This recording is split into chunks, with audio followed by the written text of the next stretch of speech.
Our region is known internationally for its agricultural and wellness advocacy. While we have rediscovered our farm-to-fork roots, we are facing a future without a new crop of farmers to replace those who are nearing retirement. The Center for Land-Based Learning is an organization dedicated to reconnecting our young people to our proud agricultural history and teaching life lessons to inspire and grow our next generation of farming innovators.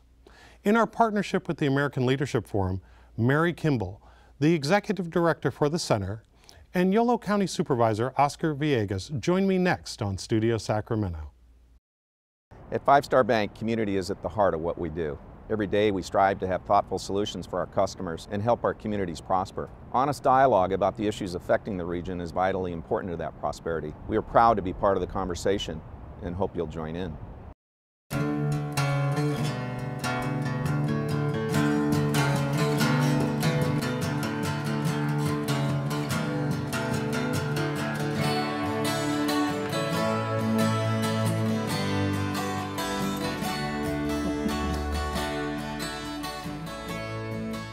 Mary, what is the urgency in creating a new generation of farmers?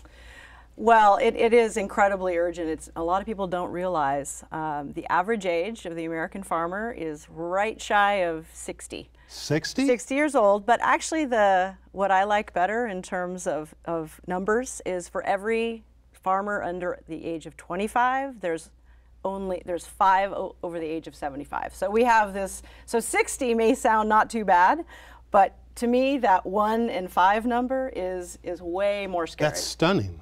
It is stunning, and we've I think not just here in California, but across the country, we've really taken agriculture for granted, right? It's there, it's incredibly productive, it's out in our rural areas, those farmers are doing a great job, we can go to the grocery store and get whatever we want, whenever we want it. But there's a growing realization across the country, including by our Secretary of Agriculture, Tom Vilsack, saying we are actually in crisis mode here. So it's not just California, and it's not just our region. This is a national issue. This is a national issue. It's a national issue, and of course, California being the #1 agriculture state in the country by far. The next state is Texas, and it's half in terms of farm gate value of California. But so we have a big issue, right? So because we're the #1 agriculture state, especially because our Central Valley is the most productive region in the world, so many jobs, so many people's livelihoods, so many small rural communities rely on agriculture every single day to ensure that those places stay viable and stay a part of our important California economy. Oscar, what does this mean, this crisis for Yolo County? Well, we all need to do our part. I mean, in West Sacramento, for example, we've made a lot of progress, and you drive around town and you can see the progress. But what you can't see is that we actually have islands in our community where folks don't have access to fresh fruits and vegetables. And those are called, there's a term for that, and that's called food desert, right? So it's a food desert. So there was a report that was done a few years back, and although we've made a lot of progress in our community, that food desert was alarming to find out that folks just, for a range of reasons, don't have access to fresh fruits and vegetables. And the consequences of that are dire. So although the cities typically don't engage in addressing that issue directly, we knew we needed to do something, and so we embarked on this idea of these urban farms in our community. And these urban farms, this is something that the center has pioneered. How do they work, Mary? Well, in West Sacramento, again, and I have to give all the credit to the city, to the mayor, to the city council, to the staff, city manager Marty Tuttle, and so many local businesses, the Chamber of Commerce, Denise Seals. I mean, so many people put the hard work in prior to us coming to the place. So the way that it worked, at least in West Sacramento, is they came to us. They already had created this incredible vision that they wanted to have farming locations within the city from a food access standpoint, but also because specifically they'd been hearing the statistics that we talked about earlier, the average age, and that the two biggest barriers going into farming, of course, are access to land and access to capital. So if that's something West Sacramento had, was access to land. And so in this case, they were able to come to us. They said, we have these pieces, these properties that are not being utilized right now. We'd like you to choose one, basically, and start farming it. And with the help of Wells Fargo and Community Business Bank, got us going on our first farm. We now have 4. 4 farms? We have 4 farms, yes. And productively? Very fruits, productive. Vegetables being grown? Yes, absolutely. Who's involved?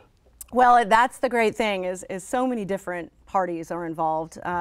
The landowners are all different. We, of course, have the City of West Sacramento at 5th and C. It was our first landowner pioneer. I literally went to a Rotary meeting, gave a presentation, and at the end of the meeting, 2 people came up to me and said, I have land. So one of those properties is the West Sacramento Housing Development Corporation. It's actually a nonprofit organization, had land next to their low-income housing. Another was a private property owner, 3 1/3 acres, not doing anything right now. At some point, it probably will be developed, but for now, it has this opportunity to be an incredibly productive place. And the 4th site is actually an incredible partnership with the Lake Washington Unified School District and their board of directors and superintendent, of course. And it's right behind Yolo High School. It's actually on the old playground that hasn't been used in years, 2 acres behind the school. So every single site is completely different, very different partners. And then we place our beginning farmers that go through a 7-month training program with us who desire to be, at least to start, urban agriculturists. And we have the ability to place them on these sites, give them the infrastructure that they need to get started, and then it's their own businesses. It's just, I'm trying to wrap my head around how West Sacramento as a city is involving themselves in farming, which seems more of a rural type of endeavor. What issues does urban farming and projects like what Mary's described solve issues that are faced by urban communities? Well, several things. We had these lots throughout the community that were just going unused. I mean, they had, in some cases, just weeds growing on them. They were just underutilized. And so what it did is it provided opportunities for the community to engage in making those vacant lots otherwise vibrant and exciting, and actually creating health benefits as a result of the fresh fruits and vegetables being produced out of there. It also created opportunities for folks to be able to engage in actually learning the trade of farming. And in one case, I know, for example, the Northern California Construction Training, which is a pre-apprenticeship program for folks that are reintegrating back into the community after serving some time either in jail or prison, are learning the trade. And that's been very effective through the Center for Land-Based Learning Leadership to help folks learn a skill that they didn't have. But Supervisor, let me explain to you why I'm having such a hard time wrapping my head around this.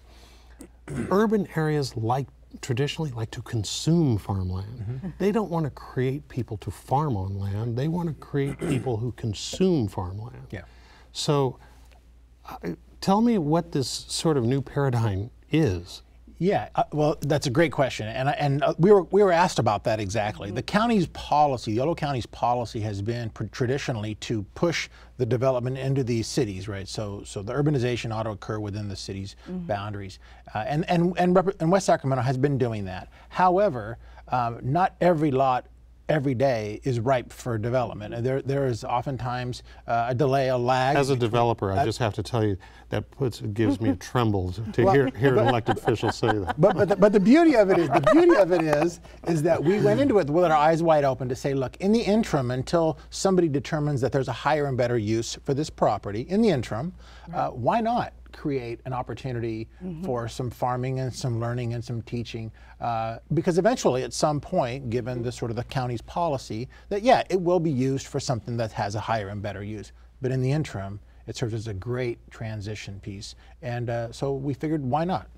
Now, the city's not in the business of creating the farm itself. We're creating the opportunity, and then we have to lean on folks like Mary's organization to actually take it and run with it. But we sort of teed the ball up. Somebody else has to step in and swing away. Well, what's interesting about this is that the work that you all are doing over in Yolo and in West Sacramento, and that the center is helping to sort of galvanize, It's been getting noticed all over the place. I read recently that Mayor Cabaldon, one of your local government colleagues, was actually asked to present at the U.S. Conference of Mayors on this subject. And so it sounds like there's interest beyond our own locale on doing what it is that you're doing. Mayor Cabaldon is obviously an incredible megaphone for number one, he's the visionary on this, and number two, he's able to spread the examples and the work that we're doing, he's doing, and we're doing, and this community is doing. He's chairs, I believe, and I'm sure he'll discuss this with me later if I get it wrong, but the U.S. Council of Mayors Committee for Food Systems. And so he gave a presentation there several months ago, and he was so well received about the work that we're doing in West Sacramento that he was actually asked to speak in Milan at the World Food Expo. Really? Exactly. All about, again, not just the urban farm aspect, but all of the other work that West Sacramento is doing to be a food hub in this region, which they absolutely are, and urban agriculture is a part of that, and that's the kind of the exciting thing about it. It's not just bringing in huge food companies from Asia, or and that kind of economic development, which is so critical to West Sacramento. It's also the literally boots on the ground ability for beginning farmers to get their start. Let's go there.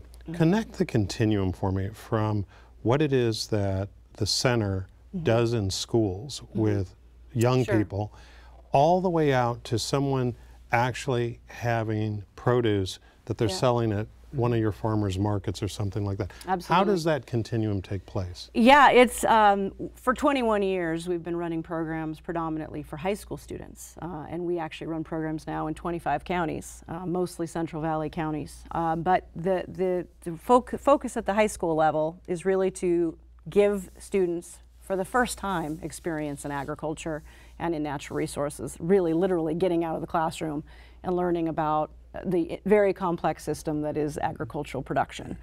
And a very big focus of our high school age group programs is all about workforce development. So really about all of those great opportunities. Another great statistic that I'll just throw out there because this is important from a continuum perspective.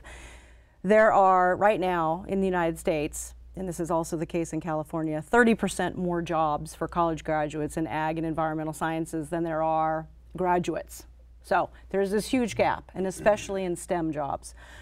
So all kinds of incredible opportunities, ag and environmental sciences. And so we're doing that at the high school age. We're helping them all the way through community college as well, through four-year college if they so desire, go on to get certificates, et cetera. But then there's always a group of people that are interested in becoming farmers as well, and more so. I mean, I grew up in agriculture.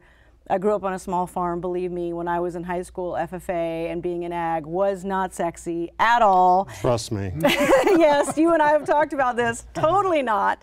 And it's very different today, and I'm incredibly happy about that. And so some of those students that we serve at the high school level, may end up coming back to us in 10 years and saying, now I'm really interested in the production side. You also spoke about innovation and entrepreneurship. We're seeing a lot of our graduates of the California Farm Academy, that's their focus. They really want to create new, innovative, whether it's value-added products, whether it's finding a niche. Some of our graduates right now are interested in creating new farms for juju berries and all these completely different kinds of products that there's actually a huge niche for. So I have to tell you both this as an aside.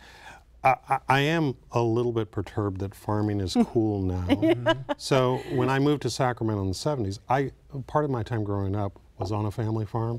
I started steering a tractor when I was 3 years old, old Ford tractor. Always a good time to And start. I was like laughed out of my elementary school because I proudly proclaimed that, And now it's cool. It's cool again. Okay, cool. but all that's way past me now. Right. But I look at the things that you all do, and it's not only about farming, but it's about sustainability in the ecosystem as well.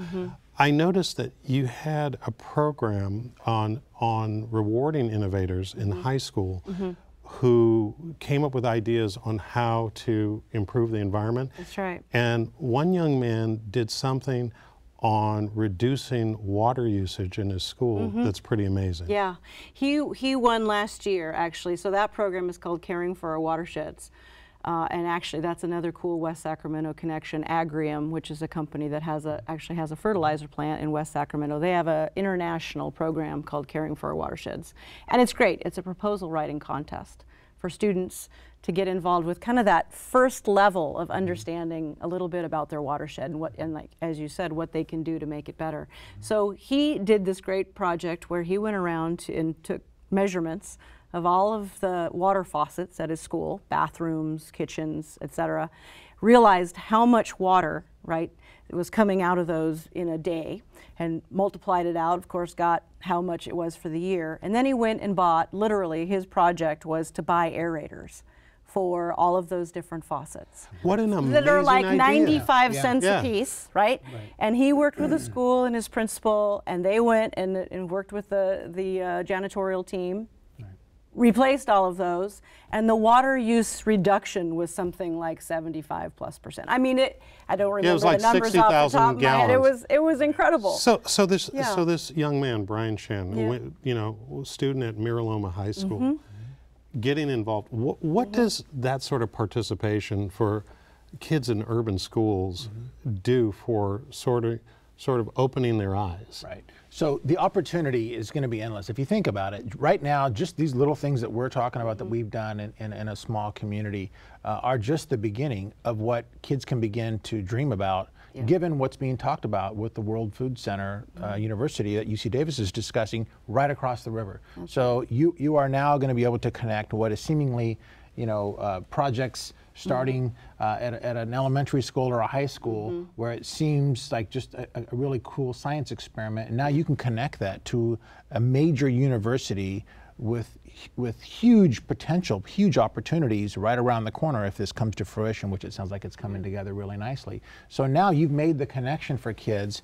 to engage in what you're talking about in a very real way, where they don't have to find what their interest is in school to stay engaged. They've already found it. And now it's just a matter of just showing them the path to making that a career path, where once it was just a dream where it wasn't cool to get on that tractor, or it wasn't cool to, sign up. Let me tell you how uncool it was. Well, I can understand. And, and in the interim, just in the last month and a half, a new culinary academy opened up. Really? In West Sacramento with the Washington Unified, a bond that was passed, and they built an amazing state-of-the-art culinary academy where in an instantly out of the gate, over 100 kids registered to take this career track at a high school level, boys and girls. So it's cool again, and kids are having a lot of fun. And then when you talk to the kids, we were there, and Mary was there as part of the opening.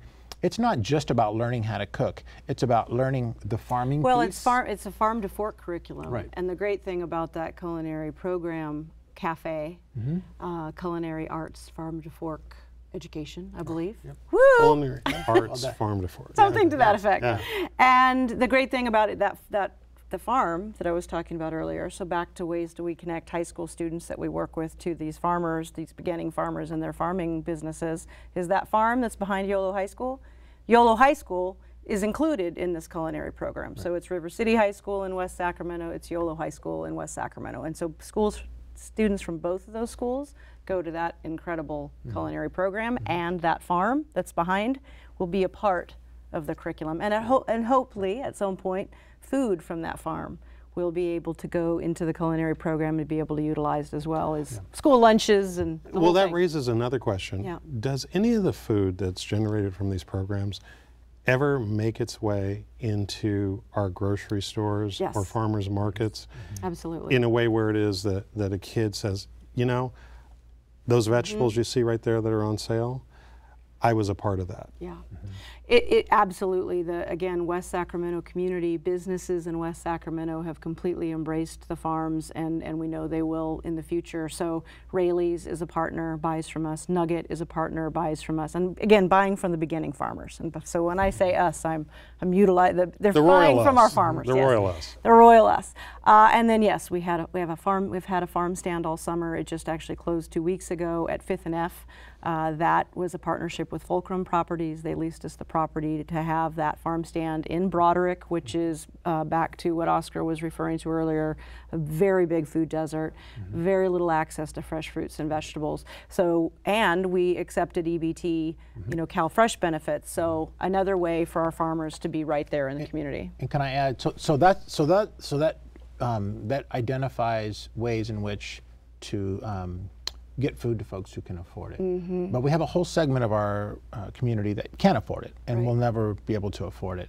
And the other part that doesn't make it maybe necessarily to the radar is that the urban farms are also donating food to some of the food distribution systems that provide free fresh fruits and vegetables to folks who can't otherwise afford it, are not going to afford it. But it's we're getting fresh fruits and vegetables into the hands of these folks as well. So I think that's a piece that is essential, to making these you know, effective in many ways. So I'm curious, from both of your travels and interest in this issue, when you put this wholesome, fresh food in front of people, if they've got the choice between the commoditized burger and fries from the local joint and this, does it really work in the final analysis? Where does this is helping people not only build economy and ecosystem, but making better personal lifestyle choices? It takes time. It takes time. It's not something that is an overnight, absolutely, okay, now I'm ready to completely change my whole diet. You know, of course, our organization works with many other great organizations like Soilborn and Food Literacy Center in Sacramento, and that's really their mission, right, is to really help people understand, number one, how to cook it, how to use it, just tasting it. You know, tasting fresh fruits and vegetables, obviously very different for a lot of people.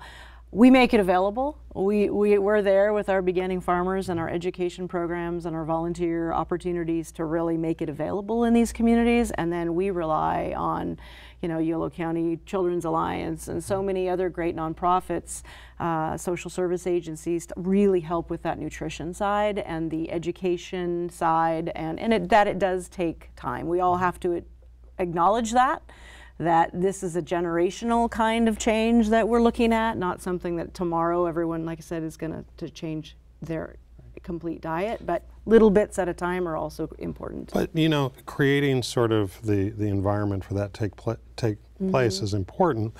One thing that I've heard that you all are involved with, and this reaches, you know, outside of West Sacramento to the rest of Yolo County, is that there's actually a development taking place that integrates farming actually into a residential development. Right. And I was fascinated by that. What's that all about? That's called the Cannery in Davis, and Oscar obviously knows about this one as well, being a Yolo County supervisor. So about 5 years ago, similarly to us being brought into the picture in West Sac, we were brought into this opportunity. New Home Company. This is a site in Davis that was a former tomato cannery. Those of us that live in this region remember the Hunt's Tomato Cannery in Davis. It was on the outskirts of Davis at that time, and there wasn't any buildup of homes around it. Well, there is today, and so many years ago, 10 plus years ago, it was decommissioned, and it had been sitting there for quite some time. The city made a decision finally to go ahead and develop that area, redevelop that area that was a former industrial site. But Davis has a very unique and progressive ordinance that requires a 300-foot buffer between new homes going in and the existing agricultural land. So on two sides of this property is existing agricultural land. Now you can do a lot of things with those buffers. Davis has done that. They've done wildlife areas, they've done green buffer strips, they've done tailwater ponds, burrowing owl habitat, right? All kinds of very interesting things. This is the first time though that they made a decision to have an urban farm be that buffer. So that 300 feet that's to the edge of the existing agricultural land next to it and to the first sidewalk is an urban farm. It's about little over 7 acres. And as far as we can tell, we've been doing some research around the country. This is the only site the only development. These are called agri-hoods, the terminology, Agri-hoods. which I think is kind of funny. It's cool again. Agri-hood, back to being cool again. It's the new golf course, right? So instead of golf balls in your backyard, I guess you're going to get maybe some interesting, opportunities to learn about agriculture. So will the residents of these communities actually be able to farm on the land? No, they're not. So that's not the model. In this case, there's many other agri-hoods around the country where that is the model. In this case, the reason that we were attracted to it and the reason why it fits our mission, and the board of directors of the Center for Land-Based Learning approved it, is because we're going to be, similarly to West Sacramento, placing graduates of our California Farm Academy, beginning farmers who need access to land on this land for them to be able to start their own farming enterprises. So there'll be commercial scale farmers, small scale, but still commercial scale, and the people in that community can integrate with via farm stand, or they can do a CSA box, or they can come out and learn on a workshop day that we will have. Exciting stuff, and we're going to leave it there. And that's our show. Thanks to our guests, and thanks to you for watching Studio Sacramento. I'm Scott Syphax. See you next time right here on KVIE.